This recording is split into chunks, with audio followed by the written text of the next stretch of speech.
Сайн бацхан нөхдөдөө за багш нь өнөөдрийн хичээлээр 20 хүртэлх ямсыг тоолох, тоог унших, бичих гэсэн сэдвийг оруулна. Сурагч болд загас тэжээх сонирхолтой. За түүнд хэдэн загас байна вэ? Бүгдээрээ харъя. За хэдэн загас байна? Бүгд ажиглаарай, тоолоорой. За одоо бүгдээрээ загасыг хамтран тоолъё. За тоолохоос өмнө багш нь нэг зүйл анхааруулж хэлье.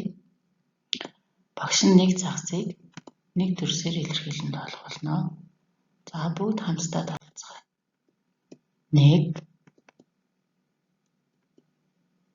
3 4 5 6 7 8 9 10. За түүнд 10 загас байна. Болд хэсэг хугацааны дараа загас худалдан ав. Нэмж. За нэмж авсан загасыг үргэлжлүүлэн тоолцгоё. 10 загас байсан. Дагаад тоолоорой. 11 12 13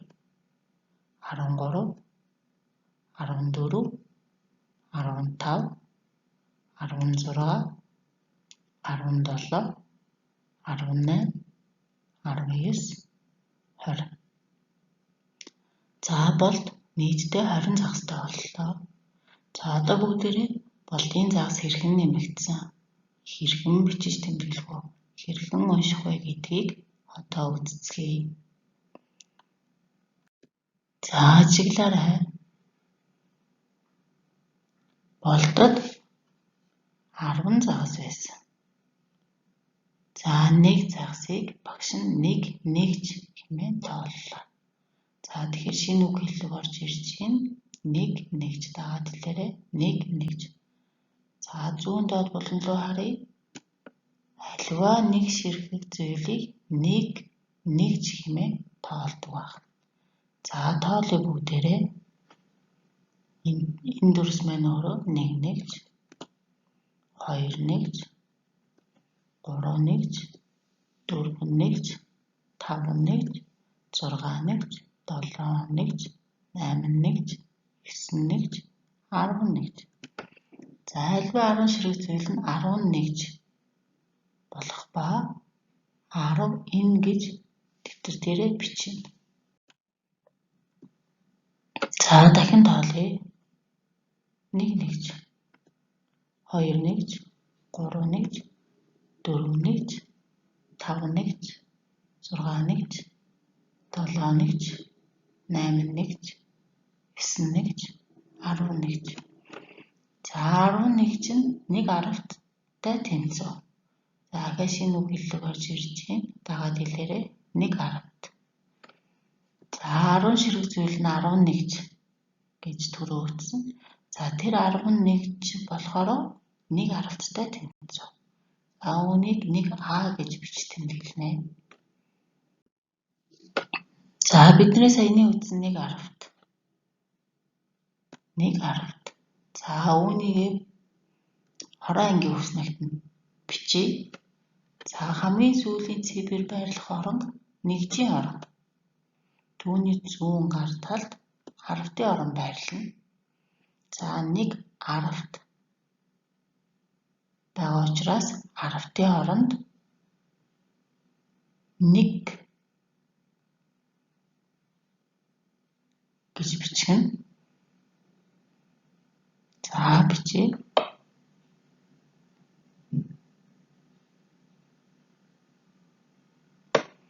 За нэгж байхгүй учраас нэгж оронд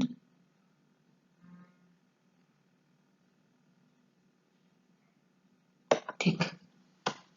За ингээд 10. За бид нар 10 ангийг үзлээ.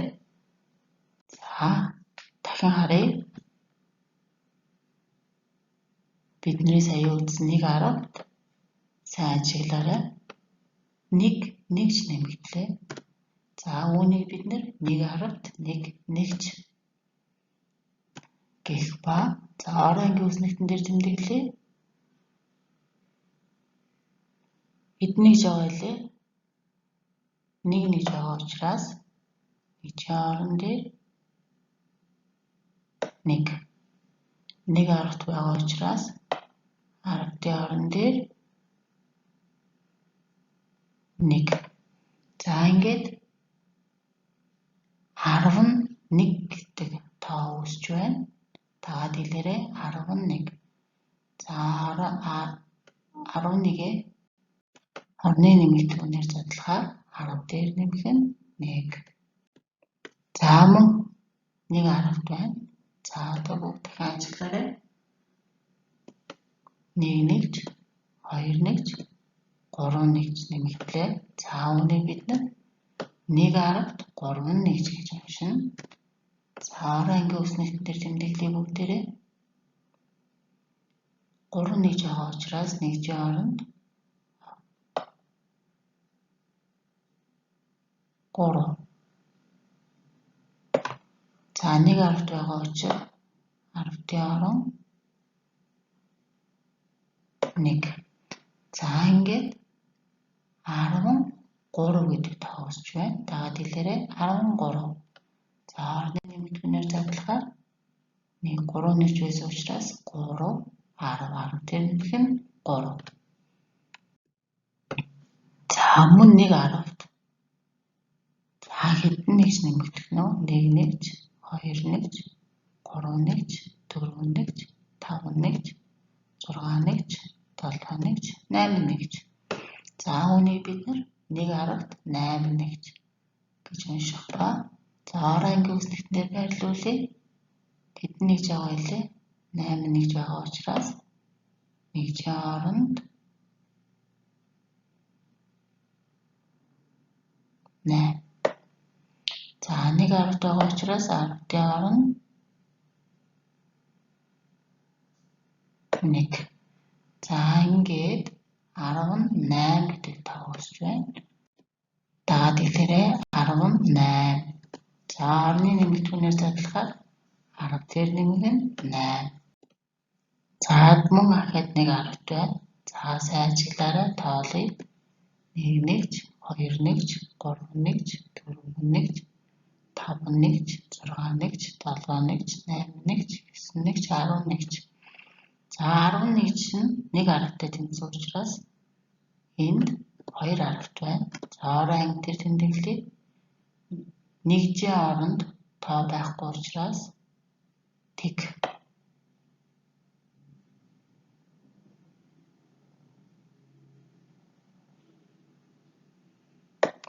За 10-ын орон 2 байгаа учраас 10-ын оронд 2. За ингээд 20 гэдэг тоо үүсч байна. Дагаад хэлээрээ 20.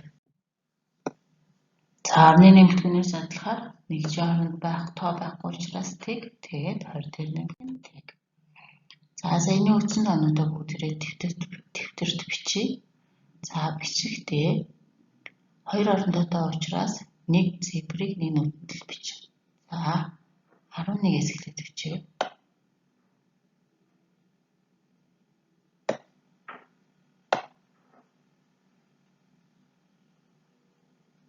11.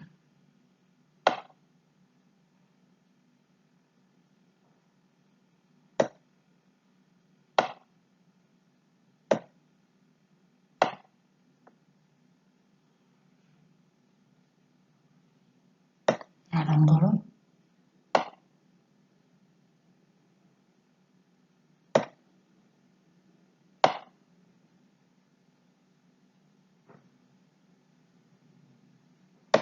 18.